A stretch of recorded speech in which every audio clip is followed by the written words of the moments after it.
Good morning. ഞാൻ ആഷിഖ് കമാൽ. എന്തുണ്ട് വിശേഷം? എല്ലാവർക്കും സുഖല്ലേ? കഴുത അഥവാ ഡോങ്കി. ഡോങ്കി കഴുത എന്നൊക്കെ പറയുമ്പോൾ നമ്മൾ എന്താണ് ചിന്തിക്കുന്നത്? ബുദ്ധിയില്ലാത്തൊരു ജീവി, ഒന്നിനും കൊള്ളാത്തൊരു ജീവി. ചിലർ നിസ്സാരമായിട്ട് നമ്മളിപ്പോ ആൾക്കാരെന്തേലും ബുദ്ധിയില്ലാത്തരം കാണിക്കുക അല്ലെങ്കിൽ എന്തേലും പൊട്ടത്തരം കാണിക്കുക ചെയ്താലേ ഇവൻ എന്താ കഴുതയെ പോലെ, അല്ല പോടാ കഴുതേ, ഇങ്ങനെയൊക്കെ നിസ്സാരമാക്കിയിട്ട് നമ്മൾ അതിന് പറയാറുണ്ട്.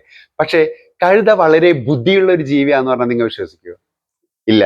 ഞാനും ആദ്യം വിശ്വസിച്ചിരുന്നില്ല. ഇപ്പോ കുറച്ച് മുമ്പ് ഞാൻ കുറച്ച് ബുക്കുകളും കാര്യങ്ങളൊക്കെ വായിക്കുന്ന ഇടയിലാണ് ഈ ഒരു കാര്യങ്ങൾ ഞാൻ ശ്രദ്ധിക്കപ്പെട്ടത്. ഇത്രയും വർഷങ്ങളായിട്ടും ഞാനും ഇത് അറിഞ്ഞിട്ടുണ്ടായിരുന്നില്ല കഴുത ബുദ്ധിയുള്ള ഒരു ജീവിയാണെന്ന്. സത്യത്തില് നമ്മ അതിനെ നിസ്സാരമാക്കി ഞാൻ പോടാ കഴുതേ, ഈ കഴുതരെ പോലെ ജീവിച്ചോടാ എന്നൊക്കെ പലരും പറയാറുണ്ട്. ചില അധ്യാപകന്മാർ വരെ സ്റ്റുഡൻസിനോട് പറയാറുണ്ട്, ഞാൻ കേട്ടിട്ടുണ്ട്.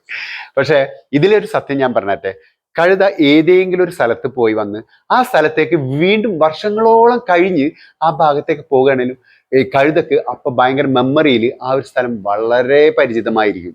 അല്ലാതെ അത് മറന്നു പോവുകയില്ല. അതാണ് അവരുടെ ബുദ്ധിയുടെ പവർ കൂടെയാണ്.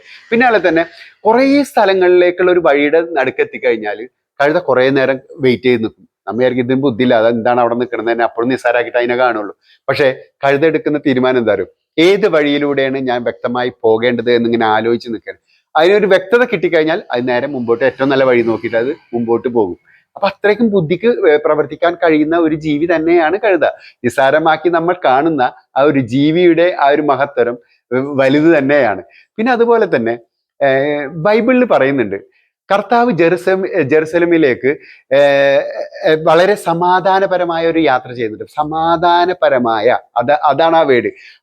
സമാധാനപരമായ ഒരു യാത്ര ചെയ്യുന്നത് കഴുതയുടെ പുറത്തായിരുന്നു. അപ്പൊ സമാധാനത്തിന്റെ ഒരു മൃഗമായിട്ട് ബൈബിളിൽ കഴുതയെ കാണിക്കുന്നുണ്ട്. അപ്പൊ അത്രയും നല്ലൊരു ജീവിയാണ് കഴുത. അതിനെ നമ്മൾ നിസ്സാരമാക്കിയിട്ട് തന്നെയാണ് കാണുന്നത് എന്നുള്ളതാണ്.